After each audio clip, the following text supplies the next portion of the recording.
Hello student, namaskar. This is CA Keshav from KK Commerce Academy Nasik. Student first year BCom semester number 2 Savitribai Phule Pune university की exam चल रही है और back to back आपके लिए content KKCA का channel लेके आ रहा है। और आज हम पेपर लीक करने वाले हैं। यस बच्चों, मतलब क्वेश्चन बैंक बताने वाले, इंपॉर्टेंट क्वेश्चन बताने वाले, बट बच्चों हम क्लियर कर देते हैं, हम कोई आपको गारंटी नहीं दे रहे कि इसके बाहर क्वेश्चन नहीं आएगा। जस्ट प्रीवियस ईयर के पेपर्स या एक्सपीरियंस के बेसिस पे आपको बताया जा रहा है कि these are the important question which you can refer for your studies. ठीक है, तो बच्चों कॉस्ट अकाउंटिंग और वो जो सब्जेक्ट का नाम बड़ा सा अगर हम नाम ले ले तो inventory, labour and overhead accounting, that is cost and management accounting 2।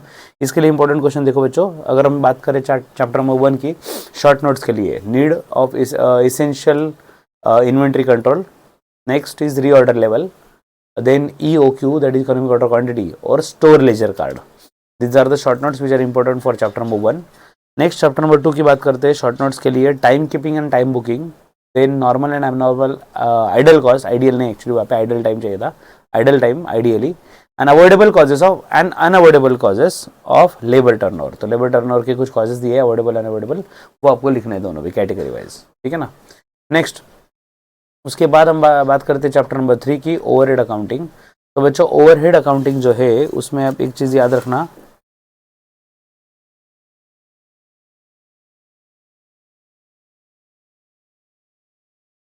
Actually बोल के टाइप किया है इसलिए कुछ मिस्टेक है इसमें, भावना समझ जाओ आप।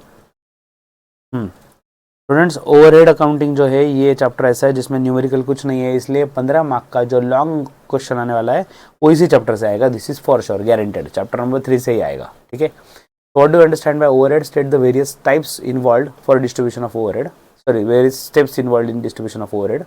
तो बच्चों ये जो पंचसूत्री होता है 5 स्टेप, मतलब जैसे कि collection of overheads, classification of overheads, then allocation of overheads, apportionment of overheads and re apportionment of overheads. तो 5 स्टेप्स आपको पाँचों के पाँचों एक्सप्लेन करनी है, पंचसूत्री में भी है ये, तो आपको डेफिनेटली मार्क्स बहुत अच्छे से मिलेंगे। Next define overheads and state the important feature of overhead expenses, and next is classification of overhead. Classification बहुत सारे हैं, on the basis of behaviour, on the basis of time, on the basis of बहुत सारे basis है, element wise classification वगैरह। तो ये chart बहुत अच्छे से करके जाना। क्लासिफिकेशन ऑफ ओवरहेड ये शॉर्ट क्वेश्चन है बच्चों, क्लासिफिकेशन ऑफ ओवरहेड ये शॉर्ट क्वेश्चन है, आपको आएगा ही आएगा, नहीं है लॉन्ग के लिए तो शॉर्ट नोट्स के लिए सही। तो क्लासिफिकेशन वाला चार्ट अच्छे से करके जाना, और शॉर्ट नोट्स के लिए composition of overhead and allocation of overheads. ठीक है स्टूडेंट्स, ये हो गई चैप्टर नंबर 3 की बात। अब बढ़ते हैं चैप्टर नंबर 4 की ओर। चैप्टर नंबर 4 में